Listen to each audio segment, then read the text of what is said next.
Hello, and welcome to our monthly Calm in the Chaos podcast. We're excited to see you this month, and thank you for joining us for this episode. And the beauty of this episode is it's happening through Mental Health Awareness Month. I'm Michele Badie, Program Manager, creator of Keep Your Stride and Calm in the Chaos. And I'm Valerie, Carmel, licensed therapist and co-host for Calm in the Chaos. Thank you, everybody, for joining us, and happy Mental Health Awareness Month. Yes, for sure.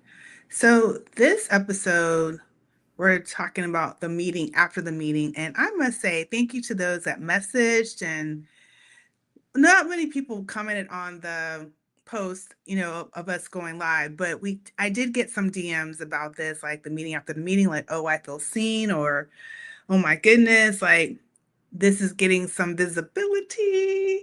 So that's exciting to know that the topic for this month has resonated with a few people. So the meeting has ended, and most often our brains have not.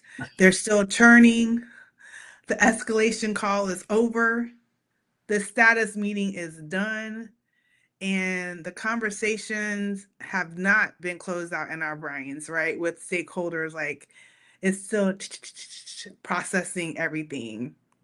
So, somewhere between the laptop closing and our morning alarm, we're often running replays as project management professionals, in our mind, like rewriting a response, not necessarily rewriting a response all the time, but sometimes replaying how a meeting turned out, or feedback like, oh, that landed in a way we didn't expect. So that can be sometimes the breeding ground for second guessing a decision that could have been made under pressure. And that is, in essence, the meeting after the meeting. Nobody scheduled it. Nobody facilitated it. It didn't have a calendar invite. And often no one ever really has taught us, as project management professionals, no one's ever really taught us how to handle that. What do you see when you work with project management professionals? What are some outcomes that you've seen? One of the more common things is questioning what did they either did wrong, or believing that they did something wrong, or worried that they did something wrong, or wondering what could they have maybe done better. It's always from the standpoint of maybe replaying particular aspects of a conversation.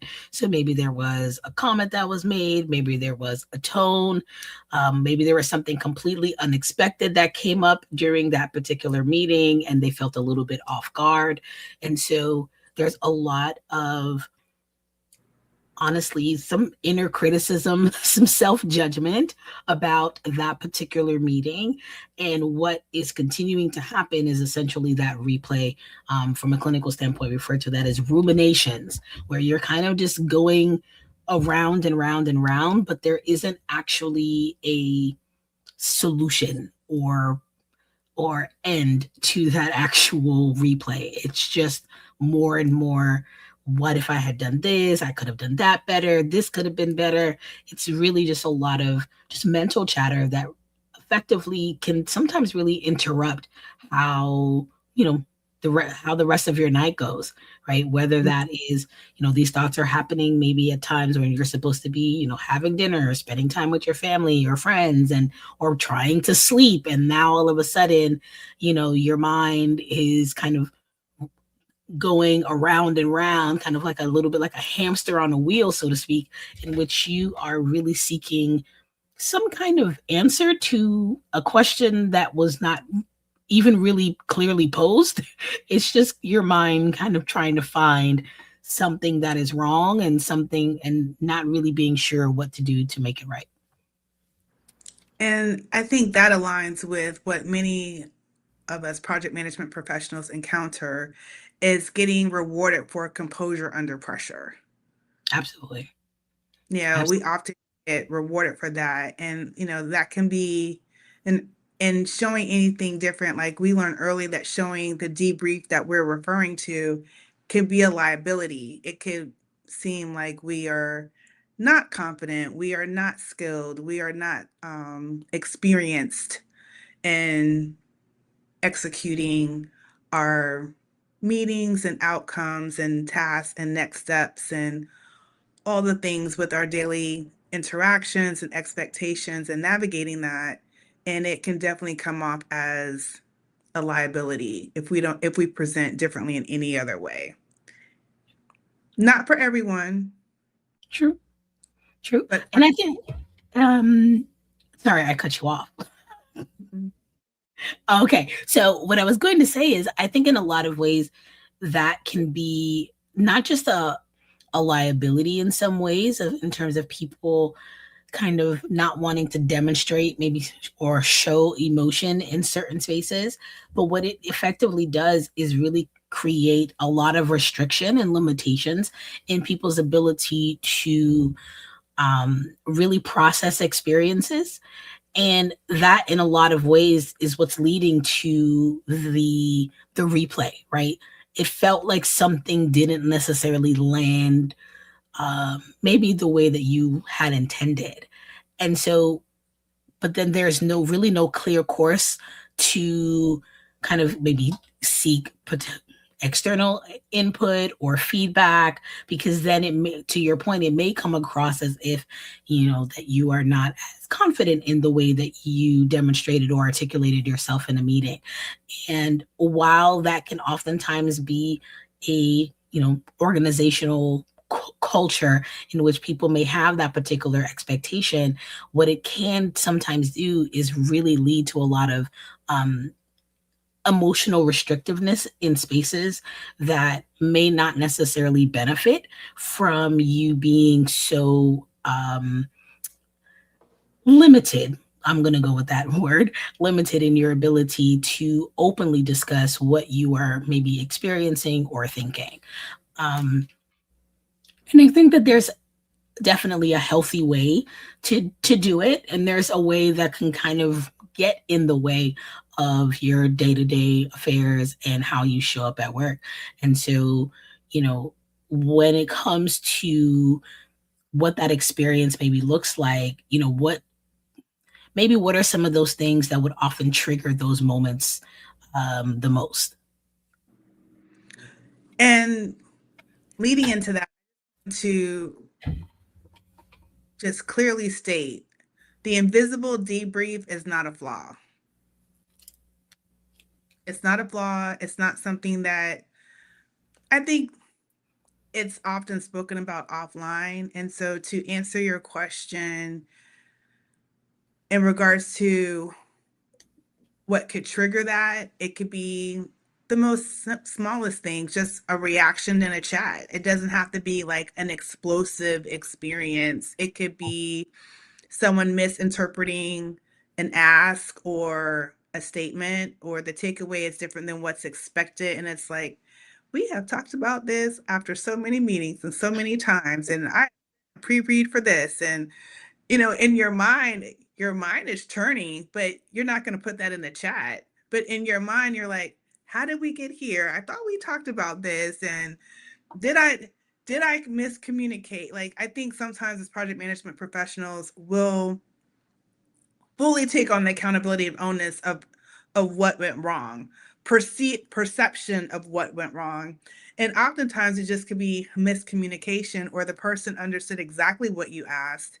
They understood exactly the situation, and they just wanted to present an opposing thought or something else to add to it, not necessarily dismissing anything that you've said or asked, but just adding another layer. And sometimes if that little clarification is not provided, it can go left in your mind because the connector isn't there, which is why communication is so important, and understanding others, not being said, being able to read the room is essential. All of those can impact the depth of a debrief that can happen at any given time, the invisible debrief that can happen at any given time. Mm. Hmm. Is there a difference in terms of how, maybe in terms of the overall kind of role, or maybe, or ultimately, even when people are, does it matter like the size of the team you're working with? Do you find that there are other additional factors that could really make that experience a little bit more common?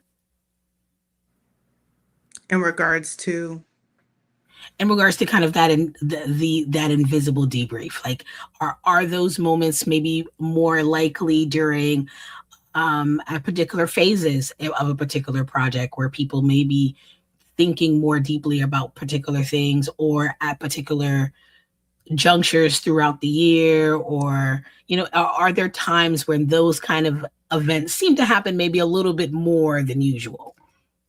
I think how you said it was perfect. It does, right? It's, I don't know if one happens more than the other, but Mhm. you know, sometimes tension is high.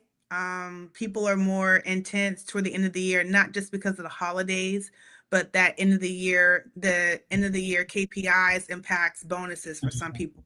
You get Mhm. quarterly bonuses. If you get annual bonuses, you really wanted to lock up perfect for the end of the year because you want that in quarter one, quarter two, well, quarter when it rolls out. So I think that there's excuse me, not quarter two, but I think that there's always factors.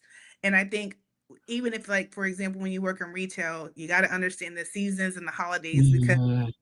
the store reflects the seasons and the holidays as you walk through it. And I think the same thing, you have to understand the fiscal responsibilities, the KPIs and the budgets and everything that preparing for the budget, working through the budget, executing the budget, defending the budget. All of these things come out when you're doing something as small as making sure everyone's using a license, and you're talking to that one person that has a license issue, and they're like, I just want it just because, but we don't show that you're using it. So how can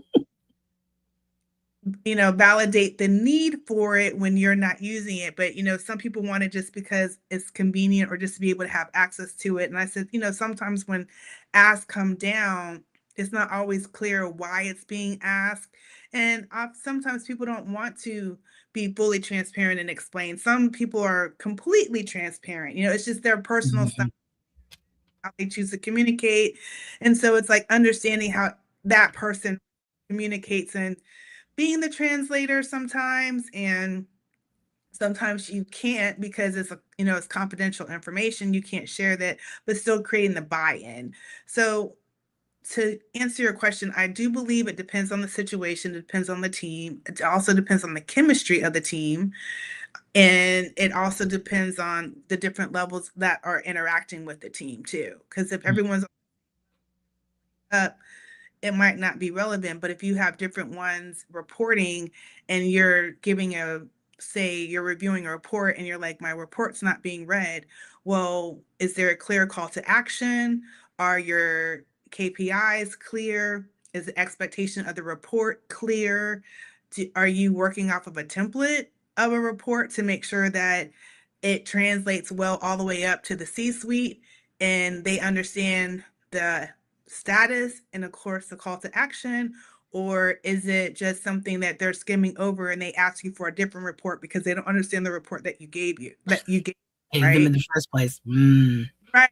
That happens. And sometimes it's like there could be a little stubbornness tied to it. Well, I gave you the report and I need you to read this report. And sometimes flexibility might need to be visited a little bit about what that data storytelling is when it comes to that. And all that can cause an invisible debrief because in your mind, I gave them the information. And the recipient is like, I don't even know what they gave me. Yeah, I it sounds like there's this definitely and I got. that inner monologue. So I mean, that's just one of many examples, that it can show up, but it's the most sometimes unexpected things that can trigger someone to go into an invisible debrief. It's not necessarily a conflict.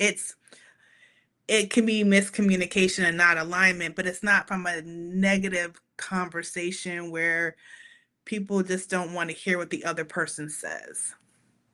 And I think that's such an important point to make, is that that that invisible debrief is not necessarily a sign that something is wrong, right? I think it's really easy to kind of think that, oh, I'm still thinking about this particular interaction. There must have been something wrong, and so that likely is what's kind of fueling the ongoing, thinking and searching for a potential solution, but there may not necessarily be a clear cut problem.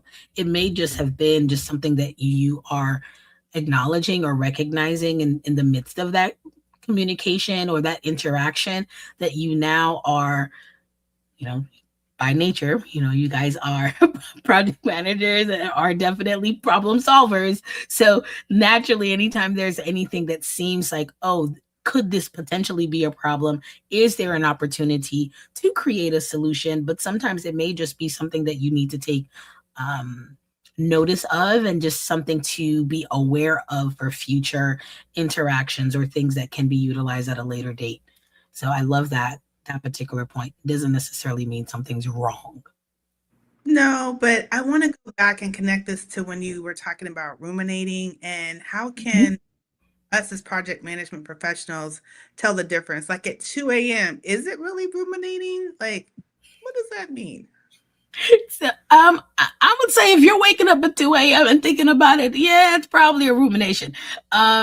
So when we're thinking about, is this just something that I'm processing and trying to, figure, maybe I'm just being more observant, right, of and replaying an interaction, because maybe there were some points that maybe landed a little bit differently than you had expected. And so there's naturally some level of seeking, right? It's processing and seeking. Rumination is more to the point of, it's not just seeking, it's more to, it kind of keeps you feeling more so like it's not actually beneficial, right? So if you are thinking of, from a therapy standpoint, we talk about like this worry cycle, right?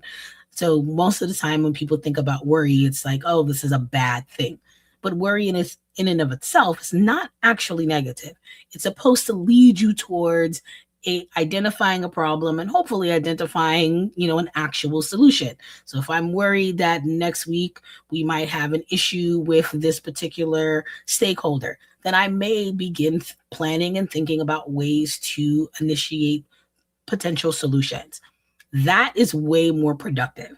But if we're just thinking, and that question leads to an additional question and another question, but there's no actual answers or clarities or anything that feels very tangible at the end of that thought process, that definitely is way more can't even speak today, ruminative, in that we are just kind of spinning our wheels, hamster on a wheel, running and running, doing, exerting lots of energy, but not really going anywhere. So, especially if you're waking up in the middle of the night and then thinking about this particular thing, if it's interrupting your sleep, interrupting, your day-to-day movements, if it's still kind of replaying the day a day later or a week later, there's likely some things that we need to really kind of clarify and understand in order to kind of pull our brain out of that space, because that's a lot of mental energy that's being utilized and being burned in the use of lots of thought processes that don't seem to really be going anywhere. And what's the long-term effect of that? Like, bring per can you bring further perspective to how does that impact us long term? Yeah, Because we often we often move, and this is almost any professional, but for project management professionals, we just keep plugging. We're like, we're going, we got this, not a problem, not realizing it's chipping. mhm. Yeah. I mean, like anything else, especially when it comes to stress, it's cumulative, right? It isn't the first day that you're maybe thinking about this particular interaction that you may notice all of the negative impacts of it, right? It may just be, oh, maybe it interrupted your sleep for tonight, but then tomorrow you'll sleep in late, or, try to get some extra sleep later on that the following night. Sometimes we will just compensate and find ways to kind of rebalance it. But if it's a consistent and persistent situation, then what it can actually do is kind of begin to create a very negative connotation with that particular experience. So if you are finding yourself having many, invisible debriefs after a particular meeting, or if it's after an interaction with a particular person and that becomes very consistent, what happens is the brain becomes very predictive and it starts to anticipate that, oh, here is that thing again that the last time led us to kind of react in this way. And so now we can kind of initiate some level of apprehension and maybe even a little bit of, a adrenaline kind of beginning to form in anticipation of this is going to be a problem or this is going to be uncomfortable. And so over time, that can really begin to impact the way that we perceive particular interactions, people, or even experiences. And that over time can really begin to impact the way that you interact with your stakeholders as well as your colleagues. I love that. So one thing that Val and I are championing throughout this year is the Art of Done, and you can learn more about it at theartofdonepm.com, and you can get the download and just more information about the Art of Done. And so the Art of Done is not just about closing out a task. It is a signal to the nervous system that work is contained in a safe place to release it. And so, Val, can you talk about like what this looks like from like the tactical brain dump or the physiological reset as it applies to the meeting after the meeting? Yeah. When we're thinking about how to apply the art of done to this invisible debrief, the first thing to do is, of course, recognize that that's what you're actively doing. Sometimes we can be engaged in a behavior and we do it so often that it kind of flies under our radar and we don't even recognize that we're doing it. So the first thing is always awareness. Like, oh, recognize and check in with yourself to see that I've kind of been replaying this Monday meeting and now it's Thursday. Okay, so clearly this is something that is on my mind and effectively impacting me. And so one of the ways to begin to apply the art of done is to do something physical. And that can be through taking a deep breath at the end. That could be at the end of your shift going for a walk, or maybe after that meeting, taking some time to step away from the initial kind of triggering point of the invisible debrief, because ultimately when we become stressed, right, and our body has to react to it, what it wants to do is mobilize. Our bodies are designed to move in response to a stressor. And so when we are kind of maybe still replaying replaying this particular interaction or conversation, and you're sitting with this invisible debrief, your body is kind of waiting for it to like move into action and kind of finish out and conquer this particular stressor. So if you just sit with it all day, the body has not gotten the signal that we're done with this particular stressor. So mobilization is really, really important.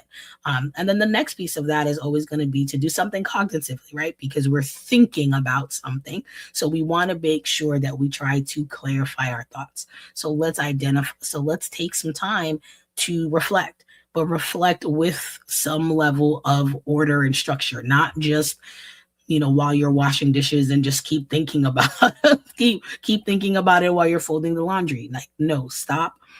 Get a note, get a piece of paper and some pen. I'm definitely old school. For the people who like to do it in their phone, that's totally fine.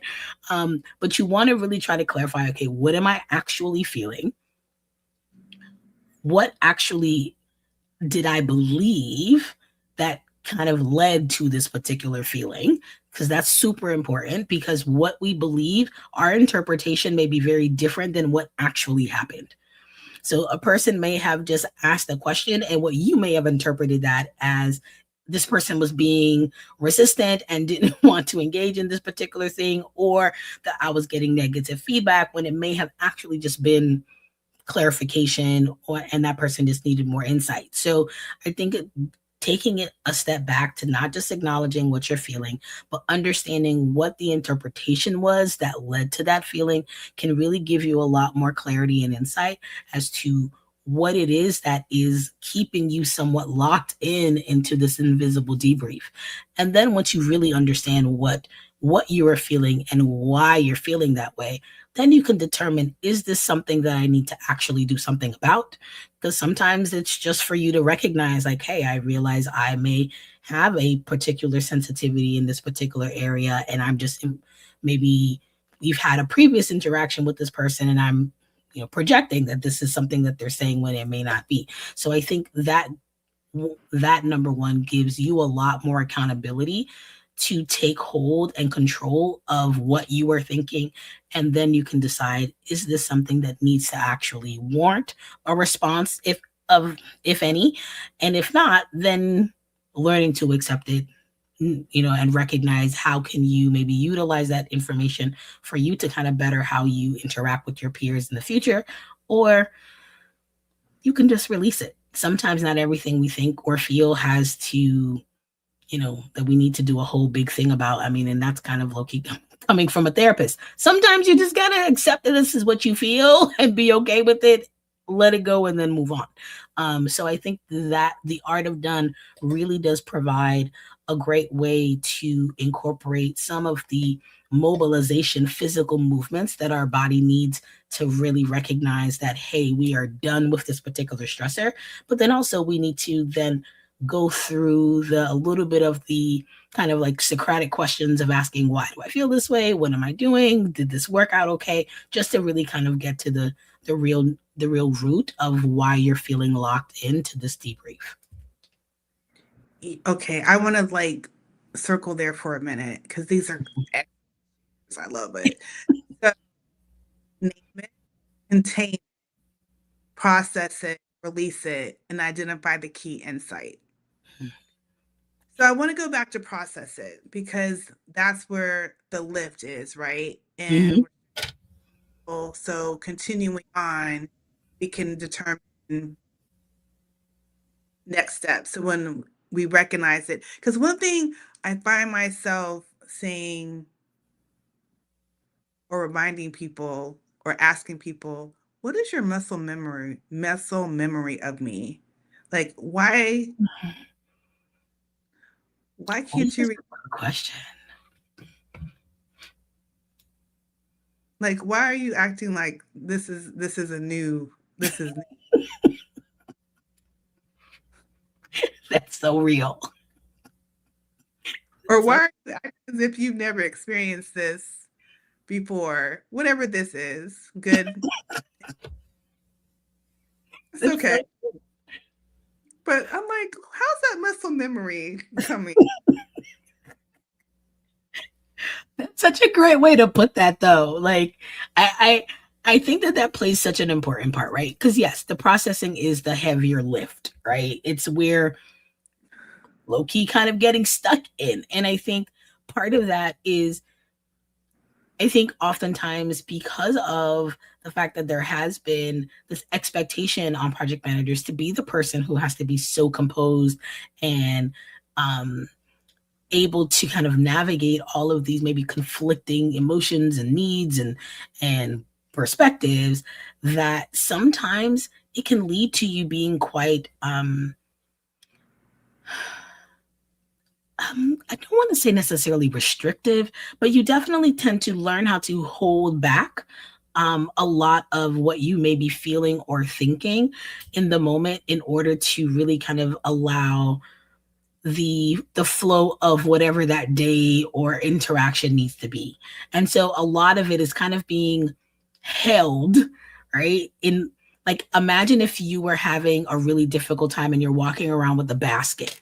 And so like in every interaction, you're like taking all of these particular notes and you're just filling this basket with all of the things that may have happened that day that you were like, oh, that was weird. Oh, that was uncomfortable. Oh, this was strange. And so then at the end of the day, you just have a bunch of like mixed items in a basket that don't necessarily all go to the same recipe. It's not like there's like flour, sugar, vanilla. It's like, The sauce don't. yeah, like all the items don't necessarily go together. And so you might be left with like sardines, ice cream, like a potato. And you're like, what do I do with all of this stuff? Because maybe they don't necessarily go together. And I think part of that is allowing yourself to recognize, okay, if I'm focusing on this particular point, right? Go back to what that moment actually was. So you need to kind of like see if you can put yourself back into that space and try to actively low-key kind of relive it, just to kind of see what actually happened. A great activity that I'll have patients do in session when they're struggling with processing something, I have them repeat it to me in third person. So like you are the narrator and you're watching this whole exchange happen. Tell me from that perspective, what did you see? So these are my three questions I want to Mm-hmm. align with your share. What actually happened? Because that helps with the third person reference, right? Mm-hmm. Mm-hmm. Making it mean, because we can twist something. That's just human. Absolutely. That's human behavior. We can twist it. It's like, what? Like, okay, good, bad, and different. It doesn't, either way. No. Because we can romanticize something just as much as we can grieve it and act like this is the end of the world.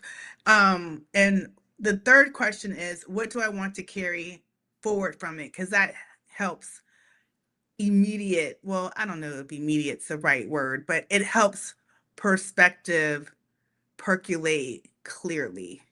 Absolutely. Yeah, because you want to feel like after you've done this processing and this reflection, you want to actually feel like it was useful, right? So what can you take, what insight, what reflection, what maybe now step do you need to take on moving forward in order for you to feel like you are taking a little bit more of initiative and control in regards to the invisible debrief, because sometimes the invisible debrief is happening and you didn't actually intentionally call for it. It just started happening, right? You were minding your own business, doing your own thing, and then all of a sudden now you're thinking about this interaction that you had, and you don't necessarily want to be in it, but here you are. So I think really ending it with what can you take from it and what can you take moving forward can really be helpful to kind of officially kind of close out that loop, so you feel like, okay, I processed it, I got some clarity, and now I know why I felt this way, and now I know also what I want to do about it. For sure. So as we wrap up, let's combine the art of done and the invisible debrief with a thought that is often a challenge, or let me say this, a work in progress for many project management professionals to embrace is, this is good enough for today. Yeah, man. I think that in terms of being able to feel like you are going to implement the art of done for that specific thought process is to effectively end it with what was your win, because that's something that I find project managers often have a hard time focusing on. We tend to really focus more on what still needs to be done rather than what we actually got completed. And so starting off with our win, clarifying what our next step is going to be for the next day to kind of plan it out, and then end it with whatever physiological sign you want to give yourself, whether that is officially going for a walk, changing your clothes. You want to give your brain an actual cue to that helps to connect that we are done with work and now we're moving into our personal time and our personal life. Again, I've shared in the past, I have my salt lamp behind me, and that's usually what I turn on when I'm done working. That lets me know, okay, you know, microphone off, lights are off, but I'm going to turn on the soft light. And that's what cues to my brain, okay, we're like shifting into the evening and I can go, make dinner or watch a movie or spend some time with my son. And that helps to kind of give that cue. So your physiological cue can be anything. It just needs to be something that is connected to your senses. So how something feels, light, sound, whatever that needs to be. And that can really help to really effectively close out that loop for the day. I love that. For me, I want to make sure that my mind is clear enough that when I wake up in the morning, nothing mentally stops me from getting to my Pilates class. I love that. For me, it's to make sure my day starts like in practicing the art of done, what it's really continued, it's always showing me something new because we are intentionally making an effort to practice Mhm. what we do. So for me, it's like clear my thoughts. And it could be a walk, it could be all the things that you just mentioned that you practice with your family. But for me, it's like I want to clear those cobwebs out so I can get rest because when that alarm goes off, wee hour of the morning in my mind to make that early morning Pilates class, I don't want to hit it because I didn't get enough sleep or whatever goes in there. But I in my day where I'm up and I'm not like snooze. I'm just not mentally because I'm mentally fatigued. I don't want that. Very true. That's a great point, right?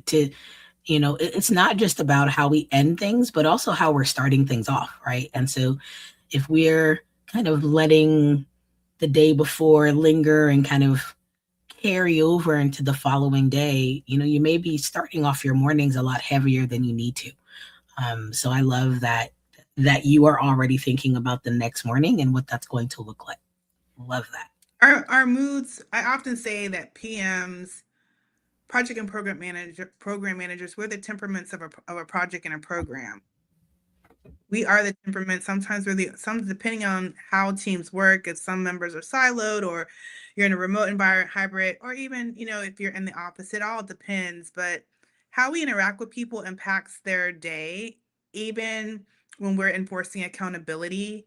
Like we can enforce it, but are you kind? I was telling someone, I forget who I was saying this to. We had this conversation this week, but I was like, we're the ones that are pretty cool to be around, but we don't always get invited to sit at the lunch table because we hold everyone accountable.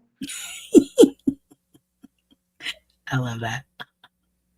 I mean, hey, it's everybody needs that person in their life, both professionally and personally. So, I mean, you're definitely mine. So, I'm like, hey, and they're like, oh my gosh. And then they'll witness something with you interacting with someone else, like, oh, they're cool or oh, they're this. And it's like, we're human too. We have absolutely. just because we're holding you accountable and not letting up, whatever that looks like. And for all of us, it looks different. Like invite us to sit with you. Invite us to the table. Listen, Let's bring our you guys yeah. are like a plethora of information, man. Yeah. I love talking to people. Well, we wish you well, one, thank you for joining for this monthly chat that we're having about our mental health. And we hope that you end the Mental Health Awareness Month strong and moving in peace.